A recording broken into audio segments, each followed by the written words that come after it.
Proper use of testers makes it possible to measure voltage, current and resistance value of electrical equipment, detect damage to the equipment quickly and repair it.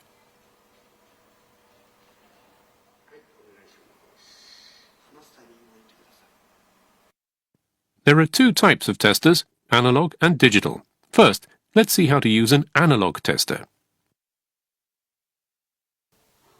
When a test lead touches the electrical equipment, the indicating needle moves according to the value of voltage or resistance of the equipment. Using the rotary switch, items to be measured can be selected from among DC voltage, DCV, AC voltage, ACV, resistance value, ohms, and DC current, DCA.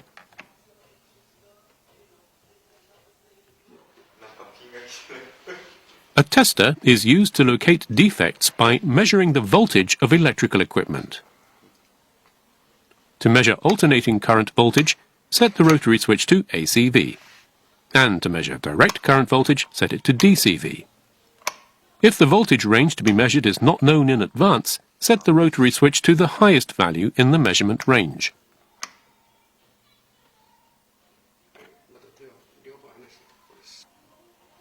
Make zero-level adjustments before measurement. When the red and black test leads touch each other, check if the indicating needle points to 0 volts. If the indicating needle does not point to 0 volts, adjust the needle by rotating the adjustment screws with a screwdriver.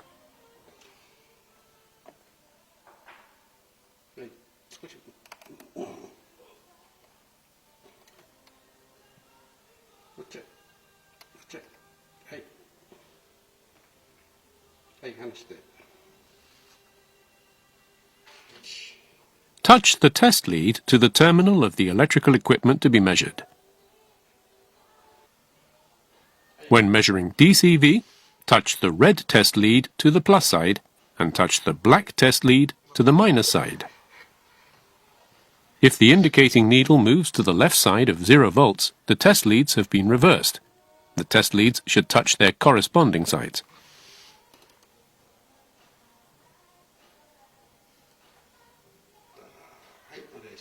When the indicating needle moves only slightly, the measurement range is too large to be measured. In this case, make the measurement range smaller and measure again.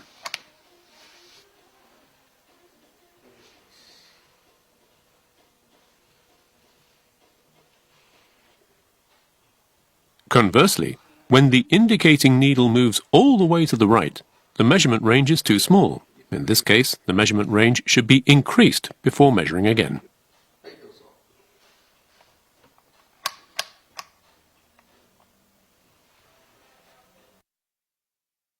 Frequently, a weak signal from the sensor is input in a transducer and then converted into an electrical signal of between 4 mA and 20 mA. A tester to verify the operation of the sensor and transducer can be used to measure a weak current, but not a heavy current like the one flowing through a motor. For a heavy current, a clamp meter should be used. Set the rotary switch to DCA. A measurement range of less than 30 mA suffices for measuring the sensor's output current, but when the range of the current is unknown, set the range to maximum. Make zero-level adjustments before starting current measurement. Remove terminals from the circuit and the electrical equipment whose current is to be measured, and touch the test leads in such a way that the tester is serially connected to the terminal.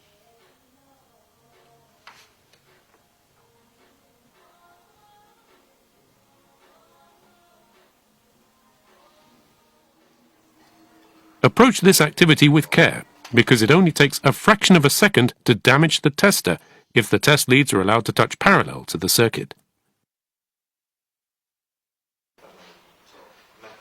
In the resistance thermometer, the resistance value changes according to changes in the measured temperature. The resistance value is measured by using a tester to check whether the resistance thermometer is normal or disconnected.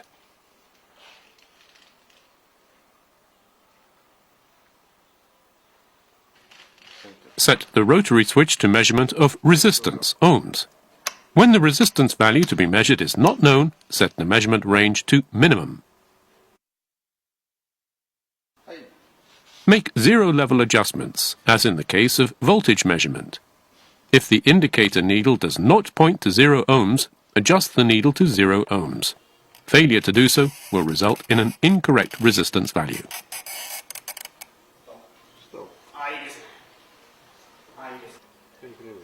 Touch the test lead to the terminal of the device to be measured. If the indicating needle moves only slightly, increase the measurement range and then measure again.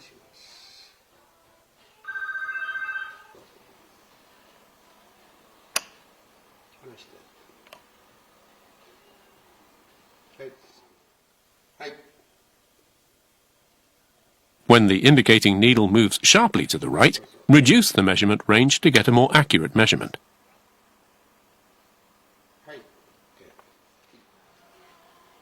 Like the analog tester, the digital tester can also measure voltage, current, and resistance. A certain type of digital tester is capable of measuring AC voltage frequency, temperature, and even capacitance. As such, it is sometimes referred to as a digital multimeter.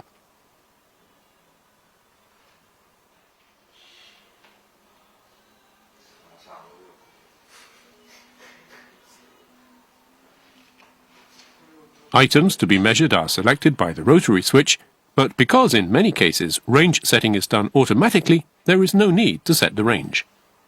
With the digital tester shown here, measurement of voltage and resistance is automatic, but the range setting for current is manual. The test lead contact point differs only when measuring current.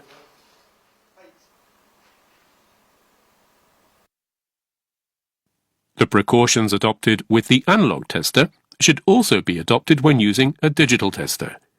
For example, the practice of making zero-level adjustments should be followed before starting measurements. Refer to the instruction manual, because methods for making zero-level adjustments vary according to the type of tester.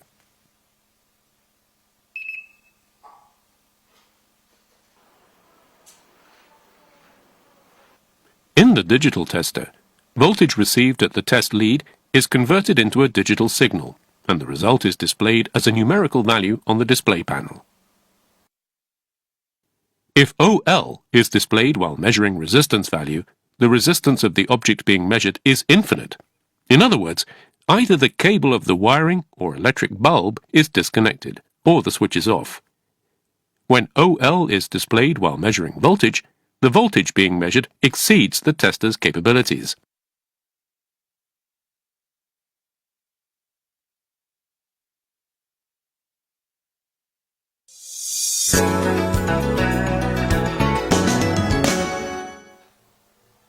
Now let's think about how to locate defects with a tester using this circuit diagram. Here, let's assume a condition where the power source lamp does not illuminate, even when the MCCB is turned on. First, let's check the fuse. You can usually determine the state of a glass tube fuse by looking at it.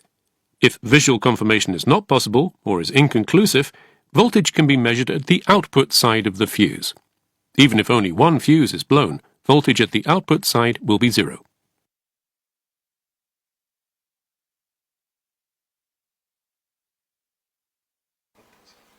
In the event of a blown fuse, make sure to switch the MCCB off before removing the fuse. The resistance value of the fuse is measured by a tester. The fuse should be replaced if this value is infinite. That is, the needle is stationary in the case of an analog tester, and in the case of a digital tester, OL is displayed. In the event that cables connecting the terminal board with the white power source lamp have become disconnected, then while the MCCB is switched on, measure the voltage between the terminals of the white lamp. If the measured value is normal, the cables are not disconnected. If it is not normal, the cables may be disconnected. Switch the MCCB off, remove the cabling, and then measure the resistance at both terminals of the cables. If the resistance value is nearly zero, the cables are not disconnected. Conversely, the cables should be replaced if the resistance value is infinite. That is, the needle is stationary in the case of an analog tester, and in the case of a digital tester, OL is displayed. While the MCCB is on, measure voltage between the terminals of the lamp. If the lamp does not illuminate despite voltage being at a normal level, the lamp is damaged.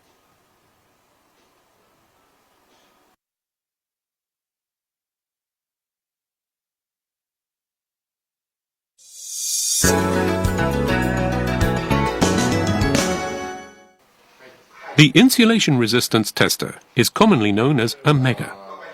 Electric equipment is made shockproof by covering electric cables with an insulating material like vinyl. However, since both humidity and temperature inside ships tend to be high, insulating materials are liable to deteriorate.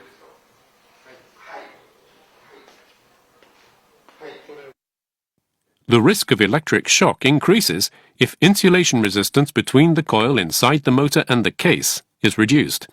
As such, insulation resistance between the motor and the case should be measured at regular intervals. Here, let's see how to measure a motor's insulation resistance using a megger. Before measuring the insulation resistance, turn the MCCB off. Unless the motor is dismantled, the coil will not be visible. However, insulation resistance can be measured at the MC output terminal because the motor coil is electrically connected to the MC. So, use the megger's plus side test lead, red, to touch the MC output terminal. Use the other lead, black, to touch the ship's hull or the terminal to which the motor's ground wire is connected.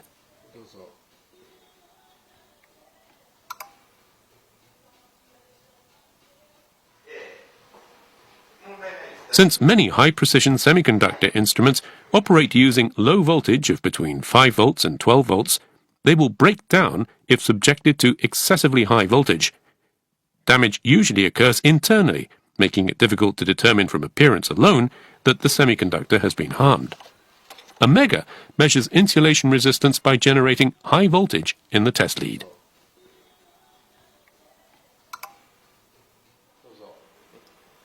If a megger is used with a circuit board incorporating semiconductors, the semiconductors may be rendered unusable.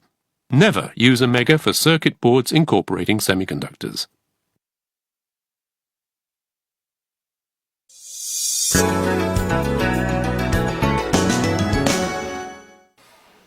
It is possible to use a clamp meter to measure a heavy current like the one passing through the motor.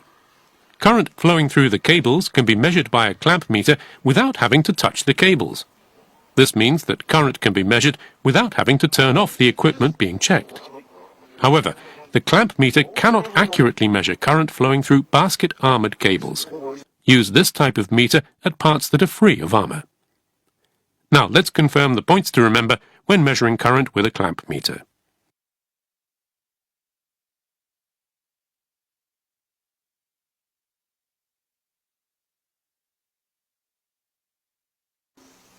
Since the tip of the clamp meter incorporates a precision semiconductor component, never attempt to hold any object with the tip of a clamp meter or pull an electric cable with it.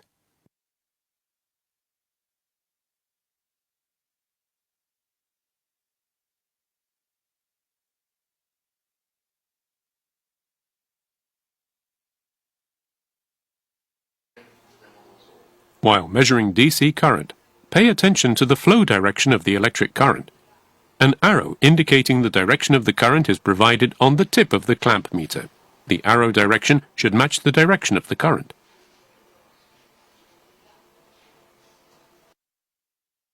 When measuring the current flowing through the motor, note that there are 3 or 4 cables connected to the motor. Attempts to measure the current of all these cables at the same time will yield a value of 0.